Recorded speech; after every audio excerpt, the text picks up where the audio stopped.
റമദാൻ വരുമ്പോ ഒരു ഭാഗത്ത് IPL വരുന്നു, ഒരു ഭാഗത്ത് ആഘോഷം വരുന്നു, ഒരു ഭാഗത്ത് ചാനലിലെ ഏറ്റവും വലിയ റിയാലിറ്റി ഷോ എന്ന പേര് പറഞ്ഞുകൊണ്ട് 100 ദിവസവും 150 ദിവസവും ആണും പെണ്ണും ഒരുമിച്ച് ഒരു ബിൽഡിങ്ങിനകത്ത് അടച്ചിടപ്പെടുന്ന രാപ്പകലുകൾ വരുന്നു. നമ്മുടെ സഹോദരിമാർ അവിടെ പോയി അത് കണ്ടുകൊണ്ടിരിക്കുന്നു. ഏറ്റവും വിലപ്പെട്ട സമയത്താണ് ഇതൊക്കെ വരുന്നത്, ഏറ്റവും വിലപ്പെട്ട സമയത്ത്. പ്രവാചകന്മാരിൽ ഏറ്റവും കൂടുതൽ പരീക്ഷണത്തിന് വിധേയനായി അള്ളാഹു തന്നെ പേര് പരാമർശിച്ച ആ പരീക്ഷണത്തെക്കുറിച്ച് ഖുർആനിൽ എടുത്തു പറഞ്ഞ ഒരു പ്രവാചകനാണ് അയ്യൂബ് നബി അലൈഹി സ്വലാത്തു വസ്സലാം. കേവലം ഒരു അസുഖം കൊണ്ട് മാത്രമല്ല അള്ളാഹു സുബ്ഹാനഹു വ തആല അദ്ദേഹത്തെ പരീക്ഷിച്ചത്. ഒരു ഭാഗത്ത് നിന്ന് സാമ്പത്തികമായ വലിയ നഷ്ടം, ഒറ്റ അടിക്ക് ചീട്ടുകൊട്ടാരം തകർന്നടിക്കുന്ന പോലെ അയ്യൂബ് നബി അലൈഹി സ്വലാത്തു വസ്സലാമിന്റെ സമ്പത്ത് മുഴുവനും നശിക്കുകയാണ്. മറുഭാഗത്തൊരു മനുഷ്യന് പ്രതീക്ഷയായിട്ട് അവൻ എപ്പോഴും കാത്തുവെക്കുന്ന അയ്യൂബ് നബി അലൈഹി സ്വലാത്തു വസ്സലാമിന്റെ പ്രിയപ്പെട്ട മക്കൾ. അപ്പൊ സമ്പത്ത് നഷ്ടപ്പെടുമ്പോൾ നമ്മൾ മനസ്സുകൊണ്ട് കരുതും, സാരമില്ല, നമുക്ക് മക്കളുണ്ട്, സമാധാനിപ്പിക്കാൻ, ആശ്വസിപ്പിക്കാൻ, ആനന്ദിപ്പിക്കാൻ അവരുണ്ട് എന്ന് നമ്മൾ കരുതും. അയ്യൂബ് നബി അലൈഹി സ്വലാത്തു വസ്സലാമിന്റെ മക്കളും ഒന്നൊന്നായി നഷ്ടപ്പെടുകയാണ്. എന്നാൽ പിന്നെ എല്ലാം നഷ്ടപ്പെട്ടാൽ പിന്നെ നമുക്ക് ആ ആരോഗ്യമുണ്ടല്ലോ, അതുകൊണ്ട് ആ ആരോഗ്യം കൊണ്ട് നമുക്ക് ഇനി ഒരുപാട് കാര്യങ്ങൾ ചെയ്യാമെന്ന് ചിന്തിക്കുന്ന സമയത്ത് അയ്യൂബ് നബി അലൈഹി സ്വലാത്തു വസ്സലാമിന്റെ ശരീരത്തിൽ അള്ളാഹു വലിയ രോഗം കൊടുത്ത് പരീക്ഷിക്കുകയാണ്. ചെറിയ രോഗമായിരുന്നില്ല, വലിയ രോഗം. അതായത് ആളുകൾ അടുത്തു വന്നിരിക്കാൻ പോലും അറക്കുന്ന, വെറുക്കുന്ന രോഗത്തെ അള്ളാഹു കൊടുത്തു. ഒരു പ്രവാചകന് മാക്സിമം ഒരു ശരീരത്തിൽ പരീക്ഷണവുമായി ബന്ധപ്പെട്ട് കൊടുക്കാൻ പറ്റുന്ന എല്ലാ അവസ്ഥകളും അയ്യൂബ് നബി അലൈഹി സ്വലാത്തു വസ്സലാമിന്റെ ശരീരത്തിൽ അള്ളാഹു കൊടുക്കുകയാണ്. അവസാനം ഒരാൾ മാത്രം അയ്യൂബ് നബി അലൈഹി സ്വലാത്തു വസ്സലാമിൽ നിന്ന് അകന്നു പോകാതെ കൂടെ നിന്നു. അതവിടുത്തെ പ്രിയപ്പെട്ട സഹധർമ്മിണിയായ റഹ്മ ബീവി എന്ന അള്ളാഹു അനുഗ്രഹിച്ച ഒരു മഹതി മാത്രമായിരുന്നു. അയ്യൂബ് നബി അലൈഹി സ്വലാത്തു വസ്സലാമിനെയും കൊണ്ടവർ നടന്നു, ഗ്രാമാന്തരങ്ങളിലൂടെ നടന്നു. നമ്മൾ ഈജിപ്ത്, ഇറാഖ് അങ്ങനെയൊക്കെ യാത്ര പോകുന്ന സമയങ്ങളിൽ അയ്യൂബ് നബി അലൈഹി സ്വലാത്തു വസ്സലാമിന്റെ ചരിത്രം നടന്നുപോയ, അല്ലെങ്കിൽ അയ്യൂബ് നബി വേദനയോടെ പാദങ്ങൾ വെച്ച് നടന്നുപോയ വഴികൾ ഇതാണ് എന്ന് പറഞ്ഞ് അടയാളപ്പെടുത്തപ്പെട്ട ചില വഴിയോരങ്ങളെ കാണാൻ കഴിയുന്നുണ്ട്.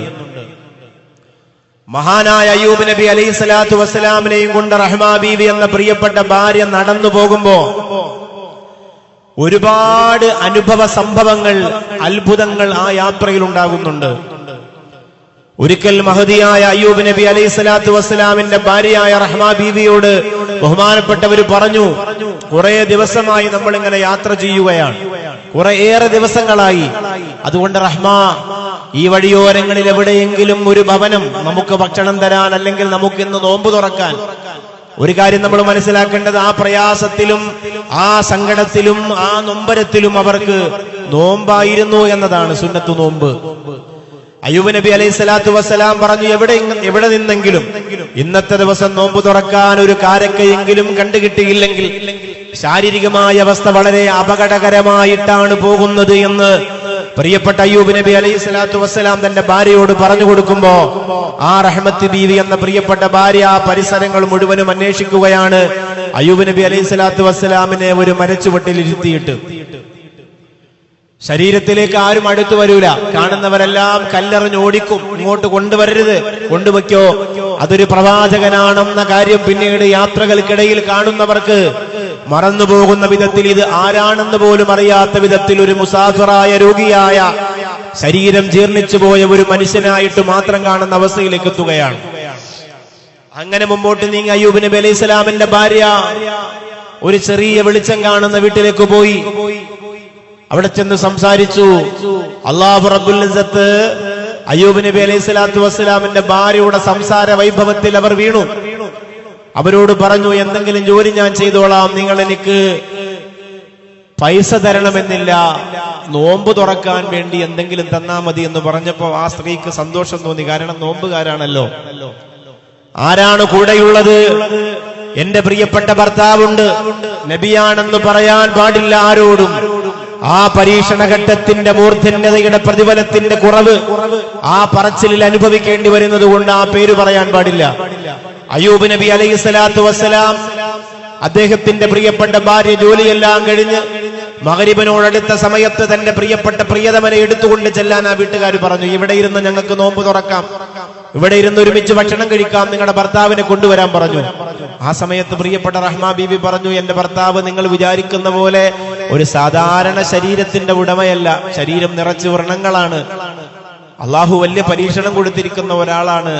ആ മനുഷ്യൻ ഇവിടെ കൊണ്ടുവന്നാൽ നിങ്ങൾക്ക് ഭക്ഷണം കഴിക്കാൻ നിങ്ങളുടെ ഭർത്താവ് വരുമ്പോ അവർക്ക് പ്രയാസാവും, ബുദ്ധിമുട്ടാവും എന്ന് പറഞ്ഞപ്പോ അയ്യൂബ് നബി അലൈഹിസ്സലാത്തു വസ്സലാമിന്റെ ഭാര്യയോട് അവർ പറഞ്ഞു, അതൊന്നും സാരമില്ല, നിങ്ങൾ കൊണ്ടുവന്നു. അങ്ങനെ അയ്യൂബ് നബി അലൈഹിസ്സലാത്തു വസ്സലാമിന്റെ പ്രിയപ്പെട്ട ഭാര്യ അയ്യൂബ് നബി എടുത്ത് ആ വീട്ടിലേക്ക് കൊണ്ടു ചെല്ലുകയാണ്. സാധാരണ നമ്മളൊക്കെ തന്നെ ഒരു ചെറിയ കാലിൽ ഒരു മുറിവോ അല്ലെങ്കിൽ ഒരു വെച്ചുകെട്ടൊക്കെ ഉണ്ടെങ്കിൽ നമുക്കൊരാളുടെ ഒരു വീട്ടിലേക്ക് ചെല്ലാൻ ഒരു ചെറിയ പ്രയാസം ഉണ്ടാവും. അവർക്കൊരു അസ്വസ്ഥതയാകുമോ, അവർക്കൊരു പ്രയാസമാകുമോ എന്ന് ആശങ്കപ്പെട്ടിട്ട്. പക്ഷെ അവര് സമ്മതിച്ചതുകൊണ്ട് അയ്യൂബ് നബി അലൈഹി സ്വലാത്തു വസ്സലാമിനെയും കൊണ്ട് അവരുടെ ഭാര്യ അവരെ വീട്ടിലേക്ക് ചെന്നു. മഗ്രിബിന്റെ സമയമായി. അള്ളാഹുവിന്റെ പള്ളിമിനാരത്തിൽ നിന്നും ബാങ്കുകൾ മുഴങ്ങാൻ, ഇശാ ആ മഗ്രിബിന്റെ സൂര്യാസ്തമയത്തിന്റെ സമയത്ത്, ഇഫ്താറിന്റെ സമയം നമുക്കറിയാം, ഒരു പകൽ അവസാനിക്കുന്ന സമയത്താണ്, അസ്തമയത്തിന്റെ സമയത്താണ്. അയ്യൂബ് നബി അലൈഹി സ്വലാത്തു വസ്സലാം നോക്കുമ്പോ അവിടുത്തെ പ്രിയപ്പെട്ട സഹോദരിയുടെ ഭർത്താവ് ആ വീട്ടിലേക്ക് വന്നു. അവർ വന്നിട്ട് അയ്യൂബ് നബി അലൈഹി സ്വലാമിനെ അകത്ത റൂമിലേക്ക് കൊണ്ടുപോയി. ആ റൂമിലിരുത്തിയിട്ട് മഗ്രിബിന്റെ സമയത്ത്, നോമ്പ് തുറയുടെ സമയത്ത് അയ്യൂബ് നബി അലൈഹി സ്വലാത്തു വസ്സലാമിന് ആ ഭർത്താവ് ഭക്ഷണം വാരി കൊടുക്കുകയാണ്. പ്രാർത്ഥനകൾക്ക് ശേഷം, ആരാധനകൾക്ക് ശേഷം അയ്യൂബ് നബി അലൈഹി സ്വലാമിന്റെ ഭാര്യ അത്ഭുതപ്പെട്ട് നോക്കുന്നു. ഇത്രയും കാലം എന്റെ കൂടെ യാത്ര ചെയ്ത് ഈ അസുഖങ്ങളൊക്കെ വന്നതിന് ശേഷം താനല്ലാതെ ഒരാൾ അയ്യൂബ് നബി അലൈഹി സ്വലാത്തു വസ്സലാമിന് ഒരു ഭക്ഷണം വാരി കൊടുത്തിട്ടില്ല, താനല്ലാതെ ഒരാൾ വെള്ളം പിടിച്ചു കൊടുത്തിട്ടില്ല. മറ്റൊരാൾ ചെയ്യുന്നത് ആദ്യമായിട്ട് ഇങ്ങനെ നോക്കി നിൽക്കുകയാണ്. അയ്യൂബ് നബി അലൈഹി സ്വലാം അദ്ദേഹത്തിന്റെ കണ്ണുകളിലേക്ക് ഇങ്ങനെ നോക്കി. ഒരറപ്പില്ലാതെ, ഒരു വെറുപ്പില്ലാതെ തനിക്ക് ഭക്ഷണം വാരി തരുന്നു. തന്റെ മുറിവിലൊക്കെ ഇങ്ങനെ തുണി കൊണ്ടൊപ്പിയെടുക്കുന്നു. മഹാനായ അയ്യൂബ് നബി അലൈഹിസ്സലാമിന്റെ കണ്ണുകൾ നിറഞ്ഞൊഴുകാൻ തുടങ്ങി. അയ്യൂബ് നബി അലൈഹിസ്സലാത്തു വസ്സലാം ആ മനുഷ്യനോട് ചോദിക്കുകയാണ്, നിങ്ങൾക്ക് എന്റെ ശരീരം വെറുപ്പ് വരുന്നില്ലയോ? നിങ്ങൾക്ക് എന്റെ ശരീരം കണ്ടിട്ട് അറപ്പ് തോന്നുന്നില്ലയോ? നിങ്ങൾക്ക് അസ്വാരസ്യം തോന്നുന്നില്ലയോ? നിങ്ങൾ ഈ ഭക്ഷണം എനിക്ക് ഇങ്ങനെ വാരി തന്നുകൊണ്ടിരിക്കുകയാണല്ലോ എന്ന് ചോദിക്കുമ്പോ മഹാനായ അയ്യൂബ് നബി അലൈഹി സ്വലാമിനോട് അയാൾ പറയുകയാണ്, ഒരിക്കലും ഇല്ല, ഞാൻ അല്ലാഹുവിന്റെ ഒരു അടിമയാണ്, നിങ്ങളും അല്ലാഹുവിന്റെ ഒരു അടിമയാണ്. ഒരു അറപ്പും ഒരു വെറുപ്പും എനിക്കില്ല.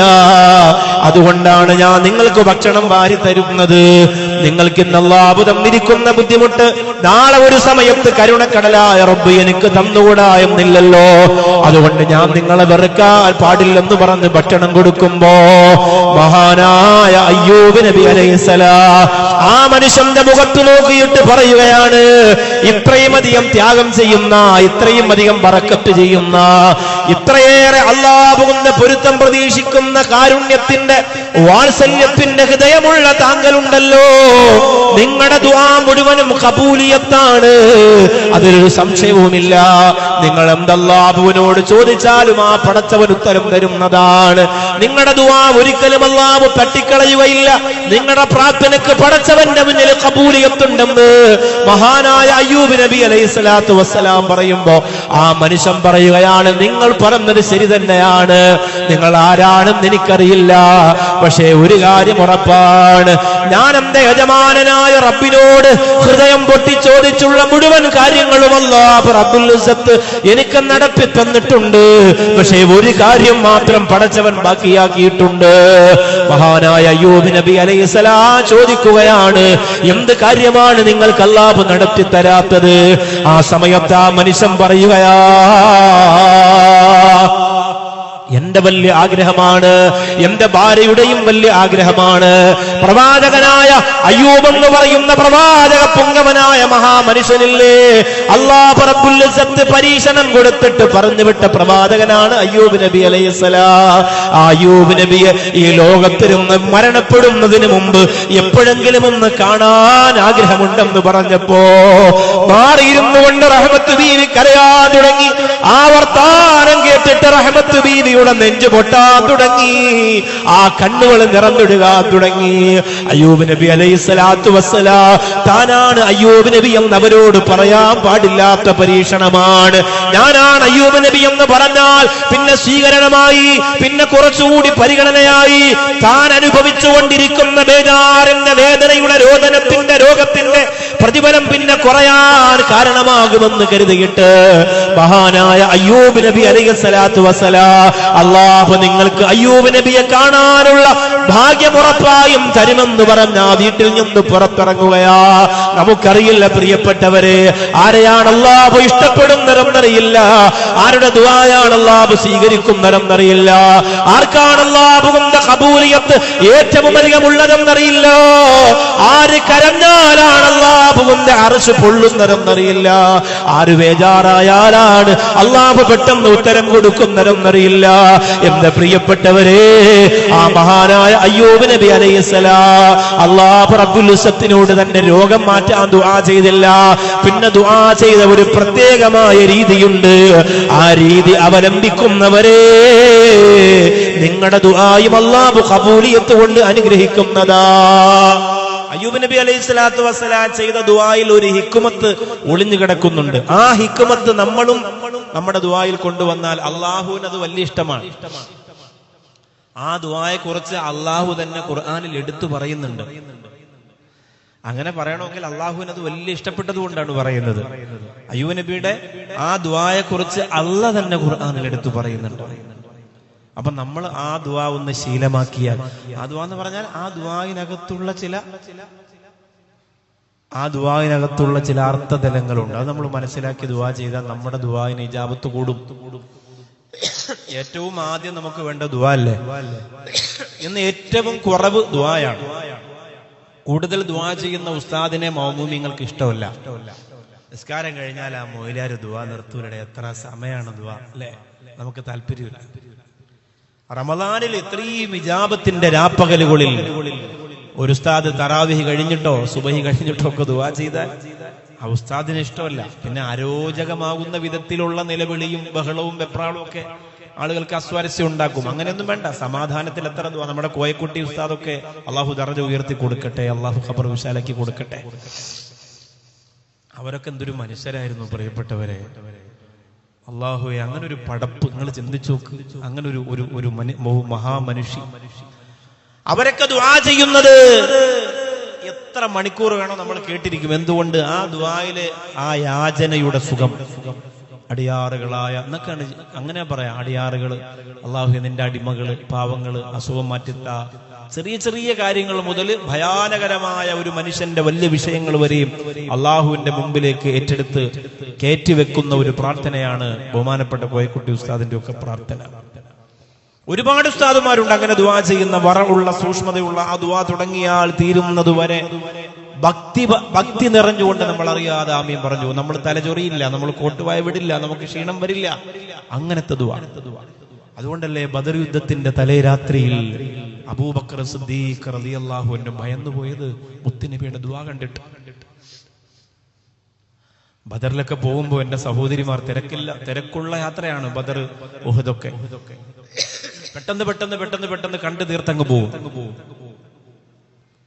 ആ ബദർ യുദ്ധം നടക്കുന്ന സന്ദർഭത്തെ കുറിച്ച് നിങ്ങളൊന്ന് ചിന്തിക്കണം. ആരുമില്ല സഹായിക്കാൻ. പാവപ്പെട്ട കുറച്ച് സഹാബികളാണ്. അവരാണെങ്കിൽ പലരും രോഗികളാണ്. അവർക്കാണെങ്കിൽ ഭക്ഷണം കഴിക്കാൻ നിവർത്തിയില്ലാത്തവരാണ്. കയ്യിലുള്ള ആയുധമാണെങ്കിലോ തുരുമ്പെടുത്തു പോയതാണ്. പ്രിയപ്പെട്ടവരെ, തുരുമ്പെടുത്തു പോയതാണ്. മഹാനായ മുത്തുനബി സല്ലല്ലാഹു അലൈഹി വസല്ലമ തങ്ങൾ കരയുകയാണ്.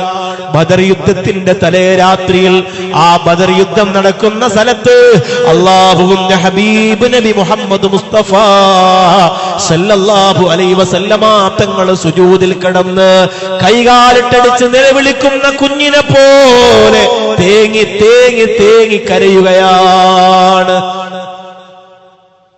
നബി സല്ലല്ലാഹു അലൈഹി വസല്ലമ തങ്ങളുടെ കണ്ണീര് നിറഞ്ഞ ഒരു പ്രാർത്ഥനയെ കുറിച്ച് നിങ്ങളൊന്ന് സങ്കല്പിച്ചു നോക്കൂ. ആ സമയത്ത് മറുഭാഗത്താണെങ്കിലോ അബൂജഹൽ സുന്ദരികളായ സ്ത്രീകളെ നിരത്തി നിർത്തി കള്ള്, ആട്ടം, പാട്ട്, ആഘോഷം ഒക്കെ നടക്കുന്നുണ്ട്. മൊയ്ൻകുട്ടി വൈദ്യര് പറഞ്ഞതുപോലെ തുടരമദ്ദളവും നുരസൊടുമരുവ ഒട്ടകളും പജയൊടു തുണികൾ തപ്പുകളും കൈമണി തുണികൾ ദാശകളാൽ പുളമ പുള്ളുകൾ പൂള ചൂളകൾ കൊമ്പു ചങ്കുകളാൽ തകൃതികൾ കോള് താളമേ ഓടി ചാടിയും സഫുനിപ്പുകളാൽ. അവിടെ ആഘോഷമാണ്, കൊട്ടും കൊരവയും പാട്ടും കൂത്തും കൂത്താട്ടവും ഒക്കെയാണ്. ഇതിങ്ങനെ അബൂജഹലും പരിവാരങ്ങളും ആഘോഷിക്കുകയാണ്, ആടിത്തിമിർക്കുകയാണ്. ആ സമയത്ത് മറുഭാഗത്ത് അബൂബക്കർ സിദ്ദീഖ് റളിയല്ലാഹു അൻഹു പുന്നാര ഹബീബ് സല്ലല്ലാഹു അലൈഹി വസല്ലമ തങ്ങളുടെ ചാരത്ത് വന്നിട്ട് പറയുന്നു, യാ റസൂലല്ലാഹ്, അങ്ങിങ്ങനെ കരയുന്ന കാണുമ്പോ ലോകം അവസാനിച്ചു പോകുമോ എന്ന് പേടിയാകുന്നുണ്ട് നബിയേ. അങ്ങ് സുജൂദിൽ കിടന്നിങ്ങനെ കരയുന്ന കാണുമ്പോ ആകാശം തകർന്നു പോകുമോ എന്ന പേടിയുണ്ട് നബിയേ. ഈ ഭൂമി പിളർന്നു പോകുമോ എന്ന പേടിയുണ്ട് നബിയേ. അതുകൊണ്ട് അവിടം മതിയാക്കണം ഹബീബേ. അല്ലാഹുവിന്റെ ഹബീബ് സല്ലല്ലാഹു അലൈഹി വസല്ലമ തങ്ങളോട് അബൂബക്കർ സിദ്ദീഖ് റളിയല്ലാഹു അൻഹു പറഞ്ഞു കൊടുക്കുകയാണ്, മതിയാക്കണം ഹബീബേ, നിങ്ങളുടെ ദുആ കണ്ടിട്ട് പേടിയാവുകയാണ്. അങ്ങനത്തെ ഒരു ദുആ നമ്മൾ ചെയ്തിട്ടുണ്ടോ? അങ്ങനത്തെ ദുആ സുബഹി നിസ്കാരം കഴിഞ്ഞ് നമ്മൾ ദുആ ചെയ്തുകൊണ്ടിരിക്കുമ്പോ ഭാര്യ വന്നിട്ട്, അല്ലോ നിങ്ങൾ ഇങ്ങനെ ദുആ ചെയ്യല്ലേ, മദീക്ക ഇങ്ങനെ ദുആ ചെയ്യല്ലേ, പേടിയാവാണ് എനിക്ക്. അങ്ങനെ ഭാര്യ ഒന്ന് പറഞ്ഞിട്ടുണ്ടോ? എന്താ മുസല്ലി ഇരുന്ന് ഉറങ്ങണ ചീത്താനേം ചോദിക്കൂ അല്ലേ? അങ്ങനെ നിസ്കരിച്ചിട്ട് സലാം വീട്ടി അങ്ങനെ തന്നെ മുസല്ലി കിടക്കും. ആ നമുക്കാണ് വലിയ കബൂലിയത്തുള്ളതെന്നാണ് നമ്മുടെ ധാരണ. നിങ്ങളുടെ പർദയും കെട്ടും മക്കനെയൊന്നും കണ്ട് അള്ളാഹു മയങ്ങൂല. നിങ്ങളുടെ ഹൃദയമാണ് അള്ളാഹുവിന്റെ കബൂലിയത്തിന്റെ ആധാരം. അയ്യൂബ് നബി അലൈഹിസ്സലാം ചെയ്ത പ്രാർത്ഥനയുടെ ഹിക്മത്ത് എന്താ? അല്ലാഹു തന്നെ പറയട്ടെ ഖുർആനിലൂടെ, വൈദ്നാദാ റബ്ബഹു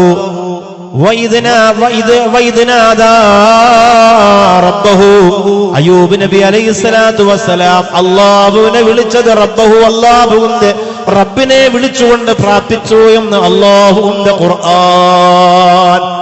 അവിടെ റബ്ബ് എന്ന് അല്ലാഹു പറഞ്ഞു. അല്ലാഹുവിനോടെന്ന് പറയാം, രക്ഷിതാവിനോടെന്ന് പറയാം, നേതാവിനോടെന്ന് പറയാം, കാരുണ്യവാന അല്ലാഹുവിനോടെന്ന് പറയാം, ഒക്കെ പറയാം. റഹ്മാനോട്, റഹീമിനോടെന്നൊക്കെ പറയാം. പക്ഷെ അള്ളാഹ് തന്നെ പറഞ്ഞു റബ്ബിനോട് വിളിച്ച് അയ്യൂബ് നബി ദുആ ചെയ്യുന്നു പറഞ്ഞാൽ, റബ്ബെന്ന് പറഞ്ഞാൽ ഒരു മനുഷ്യനെ ഗർഭാശയത്തേക്ക് വന്ന് രക്തക്കട്ടയാക്കി മാംസക്കട്ടയാക്കി പുറത്തു കൊണ്ടുവന്ന് ഭക്ഷണം തന്ന് ഉന്മേഷം തന്ന് ഉഷാറ് തന്ന് കൈകാല് തന്ന് നടത്തി ഉയർത്തി വളർത്തി അങ്ങനെ ഒരു മനുഷ്യനെ ആക്കിയെടുക്കുന്ന ഒരു തർബിയത്ത്, അതിനാണ് റബ്ബെന്ന് പറയാം. ആ റബ്ബിനെ അയ്യൂബ് നബി വിളിച്ചു എന്ന് പറഞ്ഞാൽ, അയ്യൂബ് നബി അലൈഹിസ്സലാം ആ ദുആ ചെയ്യുന്നതിന് മുമ്പ് എനിക്ക് എന്തെങ്കിലും ഒരു വേദന തന്നിട്ടുണ്ടെങ്കിൽ അത് റബ്ബാണ്, അത് മാറ്റാൻ കഴിവുണ്ടെങ്കിൽ അത് റബ്ബിനാണ് എന്ന പൂർണ്ണ ബോധം അയ്യൂബ് നബിക്ക് ആദ്യം ഉണ്ടായിരുന്നു. നമ്മൾ ദുആ ചെയ്യുമ്പോൾ നമുക്ക് ആ ബോധമുണ്ടോ? നമുക്ക് ആ ബോധമുണ്ടോ? RCCയിൽ മകളെ ക്യാൻസറിന് കൊണ്ടുപോയി ചികിത്സിക്കാൻ ഡോക്ടർ പറഞ്ഞു ഒരു 3 മാസം കഴിഞ്ഞാൽ പറയാം. അപ്പൊ ആളുകളൊക്കെ ചോദിച്ചു, ഏത് ഡോക്ടറാ? ആ ഡോക്ടറാണെങ്കിൽ സാരമില്ല, അത് എന്തായാലും അയാൾ പറഞ്ഞ കറക്റ്റാ, 3 മാസം കൊണ്ട് റിസൾട്ട് വരും. നിങ്ങൾക്കത് രക്ഷയുടെ വാതിലായിട്ട് ആ ഡോക്ടറുടെ സമീപനവും അദ്ദേഹത്തിന്റെ ചികിത്സാ രീതികളും ഒക്കെ അങ്ങനെയാണ് എന്ന് നമ്മൾ ആ ഡോക്ടറിനെ കുറിച്ചാണ് പറയുന്നതെങ്കിൽ അവിടെ നമുക്ക് പാളിച്ച പറ്റുകയാണ്. അല്ലാഹു റബ്ബുൽ ഇസ്സത്തിനോട് ദുആ ചെയ്യണം, പടച്ചവനെ എന്നെ ചികിത്സിക്കുന്ന ഡോക്ടർ, എന്റെ പ്രിയപ്പെട്ട മക്കളുടെ ആഫിയത്ത്, എന്റെ പ്രിയപ്പെട്ട മക്കളുടെ ശിഫാ, അതിനുള്ള മരുന്ന്, അതിനുള്ള ശിഫായിന്റെ സലാമത്ത് അതവിടെ നീ കൊടുക്കണമല്ല. അല്ലാഹുവേ, ലോകത്തെ ഏറ്റവും വലിയ ഡോക്ടർ നീയാണ് പടച്ചവനെ. യാ ഷാഫി, യാ കാഫി, യാ മുആഫി. അങ്ങനെ അല്ലാഹുവോട് സ്വസ്ഥതയില്ലാത്ത ദുആ, അസ്വസ്ഥതപ്പെടുത്തുന്ന ദുആ, സമാധാനമില്ലാത്ത ദുആ, വെപ്രാളപ്പെടുത്തുന്ന ദുആ, വിശ്രമമില്ലാത്ത ദുആ, അങ്ങനെ വേണം ദുആ ചെയ്യാൻ. അങ്ങനെ ദുആ ചെയ്ത് കരഞ്ഞ് കരഞ്ഞ് അവിടെയാണ് അല്ലാഹുവിന്റെ വലിയ ഖബൂലിയത്ത് ഇറങ്ങുന്നത്. അല്ലാതെ അവിടെ ആയതുകൊണ്ട് സാരമില്ല, ഇനി പേടിക്കാനൊന്നുമില്ല, ഇനി മാഷാ അല്ലാഹ് പേടിക്കാനൊന്നുമില്ല. അങ്ങനെ ഒരു ഭയപ്പാട് ഉള്ളിൽ നിന്ന് മാറ്റുന്ന സമീപനമല്ല. ഒരു വിഷയം വന്നാൽ എത്ര മക്കൾക്കാണ് ദുആ, എത്ര മക്കളാണ് രോഗങ്ങൾ ബാധിച്ച്, മാരക രോഗങ്ങൾ ബാധിച്ച് ഹോസ്പിറ്റലിന്റെ അകത്തടത്ത് കഴിയുന്നത്. എന്നിട്ട് അയ്യൂബ് നബി പറഞ്ഞത് എന്താ? അന്നീ മസ്സനിയല്ലുറു വഅൻത അർഹമുർ റഹീമീൻ. എനിക്കൊരു ബുദ്ധിമുട്ട് വന്നിട്ടുണ്ട് പടച്ചോനെ, നീ കാരുണ്യവാനാണല്ലോ അല്ലാഹ്. ഒരു ബുദ്ധിമുട്ട് എനിക്ക് വന്നിട്ടുണ്ട് റബ്ബേ, നീ കാരുണ്യവാനാണല്ലോ പടച്ചോനെ. ഈ പവിത്രമായ ചുണ്ടമ്പറ്റയിൽ വന്ന സഹോദരിമാര് ദുആ ചെയ്യുമ്പോ അല്ലാഹുവോട് പറയണം, പടച്ചോനെ, എന്റെ ഭർത്താവിന് ഉറക്കം നഷ്ടപ്പെട്ടുകൊണ്ട് വെപ്രാളപ്പെടുന്നുണ്ട്, കാലിൽ ചെറിയ നീര് വന്നിട്ടുണ്ട്, അല്ലോ നീ ഷാഫിയാണല്ലോ പടച്ചോനെ, നീ കാരുണ്യവാനാണല്ലോ അല്ലാ. ആ വാക്കുമതി പടച്ചോന്, ആ വാക്കുമതി പെങ്ങളെ. അല്ലാഹുവിന്റെ റഹ്മത്ത് ഇറങ്ങാൻ, അല്ലാഹുവിന്റെ ഖബൂലിയത്ത് ഇറങ്ങാൻ ഹൃദയം തുറന്ന് ഞാൻ ആരോടാണ് പ്രാർത്ഥിക്കുന്നതെന്ന് പൂർണ്ണമായ ബോധം ഒരു പ്രിയപ്പെട്ട പെണ്ണിനുണ്ടെങ്കിൽ അത് മതി. അവരുടെ ദുആഇന് അല്ലാഹു ഇജാബത്ത് കൊടുക്കാൻ അത് മതി. എന്റെ പ്രിയപ്പെട്ടവരെ, പേടിച്ചു പാപികൾ കണ്ണുനീരൊഴുക്കുന്നതാ, റബ്ബിന്റെ കോപമടക്കുക അതു നല്ലതാ. അല്ലാഹുവിനെ ഓർത്തുകൊണ്ട് ആ പടച്ചവനിലേക്ക് ഖൗഫായിലേക്ക് ചേർന്നുകൊണ്ടുള്ള ദുആ അത് അല്ലാഹുവിന്റെ മുന്നിൽ വലിയ ഖബൂലിയത്താണ് മോളെ. തലചൊറിഞ്ഞുകൊണ്ടുള്ള ദുആ അല്ല, അലസമായി തിരുന്നുള്ള ദുആ അല്ല, കാല് നീട്ടി ഇരുന്നു കൊണ്ടുള്ള ദുആ അല്ല, മൊബൈൽ നോക്കിയിരുന്നു കൊണ്ട് പറയുന്ന ആമീനല്ല, പരിസര ബോധമില്ലാതെ പറയുന്ന ആമീനല്ല, അല്ലാഹുവിലേക്ക് ലയിച്ചു ചേർന്നിട്ടുള്ള ദുആയാണ്. അതിന് മറുപടിയായിട്ട് അല്ലാഹു തന്നെ ഖുർആനിലൂടെ പറഞ്ഞതെന്താ? വസ്തജബ്നാ ലഹു. അയ്യൂബ് നബിയുടെ ആ അടിമയുടെ പ്രാർത്ഥനയ്ക്ക് നാം ഉത്തരം കൊടുത്തു. വകശഫനാ മാ മിൻ ദുരി. അല്ലാഹു കൊടുത്ത ആ ബുദ്ധിമുട്ടിനെ പടച്ചവൻ മാറ്റി കൊടുത്തു എന്നാണ്. ആ ശരീരം എങ്ങനെയായിരുന്നു അതിനേക്കാൾ ഭംഗിയാക്കി, ജോറാക്കി, ഉഷാറാക്കി അല്ലാഹു അയ്യൂബ് നബി അലൈഹി സ്വലാത്തു വസ്സലാമിന് ആ ശരീരം മടക്കി കൊടുത്തു എന്നതാണ്. അതൊരു പരീക്ഷണമാണ്. അതങ്ങനെ അല്ലാഹു മടക്കി കൊടുക്കും. പക്ഷെ നമ്മുടെ പ്രാർത്ഥനയിൽ ഒരു പാഠമുണ്ട്. അത് നമ്മളിന്ന് ആരാണ് ദുആ ചെയ്യുന്നത്? നിസ്കാരം കഴിഞ്ഞ് ആർക്കാ നേരമുള്ളത്? ആദ്യം ആ ദുആ ഇല്ലാതാക്കിയത് ചില ആളുകൾ പറഞ്ഞു, നമ്മൾ കൂട്ടപ്രാർത്ഥനയ്ക്കെതിരാണ്, നമ്മൾ ഒറ്റയ്ക്ക് ദുആ ചെയ്തോളാം. ദാരിമി ഉസ്താദെന്നും പറഞ്ഞാൽ കേൾക്കൂല, ഈ പ്രിയപ്പെട്ട ഉസ്താദുമാരെന്നും പറഞ്ഞാൽ കേൾക്കൂല. നിങ്ങൾ കൂട്ടായിട്ട് ദുആ ചെയ്യുന്നത് നിങ്ങളെ കാര്യമാണ്, അതിന് നമ്മൾ ആമീൻ പറയുന്നത് എന്തിനാ? അവന്റെ കാര്യം അള്ളാഹിനോട് പറഞ്ഞൂടെ, ഒറ്റയ്ക്ക് പറയാം. അങ്ങനെ പറഞ്ഞിട്ട് ആ കൂട്ടപ്രാർത്ഥനയ്ക്ക് എതിരായിട്ട് ഒറ്റയ്ക്ക് പ്രാർത്ഥിച്ചു. ഇപ്പോഴോ ഒറ്റയ്ക്ക് പ്രാർത്ഥന ഇല്ല. അങ്ങനെയാണ് എല്ലാം. ആദ്യം നമുക്ക് ശരിയാണെന്ന് തോന്നും, പിന്നെ പതിയെ പതിയെ മൊത്തം ഇല്ലാതാവും. ആദ്യം നമുക്ക് ശരിയാണെന്ന് തോന്നും, പിന്നെ പതിയെ പതിയെ മൊത്തം ഇല്ലാതാവും. അതുകൊണ്ട് എളുപ്പമുള്ള കാര്യത്തിലേക്ക് കയറി ചാടി വീഴരുത് പ്രിയപ്പെട്ടവരെ. കുറച്ച് റിസ്ക് എടുക്കണം, കുറച്ച് ബുദ്ധിമുട്ടാണ്. അള്ളാഹുവിന് ഏറ്റവും വലിയ ഇഷ്ടമാണ് അള്ളാഹുവിനോട് ദുആ ചെയ്യുന്നത്. വലിയ ഇഷ്ടമാണ് ഒരു അടിമ അള്ളാഹിനോട് ദുആ ചെയ്യുന്നത്. ഒരു ബുദ്ധിമുട്ടും അതുകൊണ്ട് നിങ്ങൾക്ക് ഉണ്ടാവില്ല. നിങ്ങളൊന്ന് മനസ്സ് തുറന്ന് നിങ്ങളുടെ കച്ചവടത്തിന്റെ കാര്യം, നിങ്ങളുടെ വീട്ടിലെ വിഷമങ്ങൾ നിങ്ങൾ അള്ളാഹിനോട് പറഞ്ഞിട്ടുണ്ടോ? ഭാര്യയും ഭർത്താവും തമ്മിലടിക്കുന്നു, നിങ്ങൾ മനസ്സുരുകി അള്ളാഹിനോട് ദുആ ചെയ്തിട്ടുണ്ടോ?